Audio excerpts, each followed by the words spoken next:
Myanmar ഭൂകമ്പത്തിന്റെ ഞെട്ടലിലാണ് ലോകം. കഴിഞ്ഞ കുറേ വർഷങ്ങൾക്ക് ശേഷമുണ്ടായ ഏറ്റവും നാശകാരിയായ ഭൂകമ്പമാണ് ഉണ്ടായതെന്നാണ് വിലയിരുത്തൽ. ഭൗമോപരിതലത്തിൽ നിന്ന് വെറും 10 കിലോമീറ്റർ താഴെയാണ് ഭൂകമ്പത്തിന്റെ പ്രഭവകേന്ദ്രം. ഭൂകമ്പത്തിന്റെ ആഘാതം വർദ്ധിക്കാൻ കാരണം ഇതാണെന്നാണ് വിദഗ്ധർ പറയുന്നത്. മ്യാൻമാറിലെ ഭൂകമ്പത്തിന്റെ ആഘാതം കിലോമീറ്ററുകൾക്കപ്പുറത്തുള്ള തായ്ലൻഡ് തലസ്ഥാനമായ ബാങ്കോക്കിനെയും പിടിച്ചുലച്ചു. ബാങ്കോക്കിൽ നിർമ്മാണത്തിലിരുന്ന 20 നില കെട്ടിടം തകർന്നു വീണ ദൃശ്യം ഭൂകമ്പത്തിന്റെ തീവ്രത വ്യക്തമാക്കുന്നുണ്ട്.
രക്ഷാപ്രവർത്തനം തുടരുകയാണ്.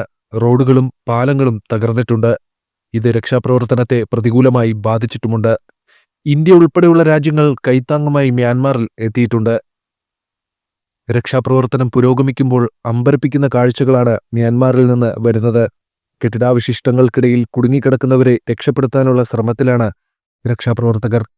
എന്നാൽ പ്രതികൂലമായ നിരവധി ഘടകങ്ങൾ രക്ഷാപ്രവർത്തനത്തെ ബാധിക്കുന്നതായി മാധ്യമങ്ങൾ റിപ്പോർട്ട് ചെയ്യുന്നു. ഇതോടെ മരണസംഖ്യ കുത്തനെ ഉയർന്നേക്കാമെന്ന ആശങ്കയാണ് ഉള്ളത്. US ജിയോളജിക്കൽ സർവേ പറയുന്നത് മരണസംഖ്യ 10,000 കടന്നേക്കുമെന്നാണ്.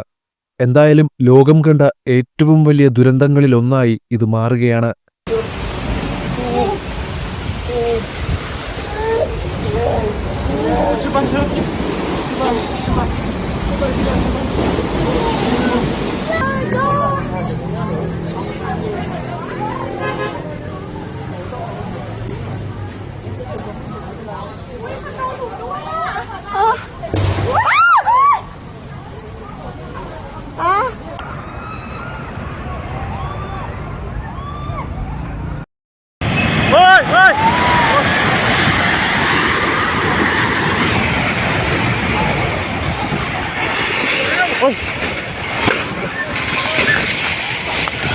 മ്യാൻമാറിലെ രണ്ടാമത്തെ വലിയ നഗരമായ മാൻഡലയിൽ വെള്ളിയാഴ്ചയാണ് ഒന്നിനു പുറകെ 2 ഭൂകമ്പങ്ങൾ ഉണ്ടായത്.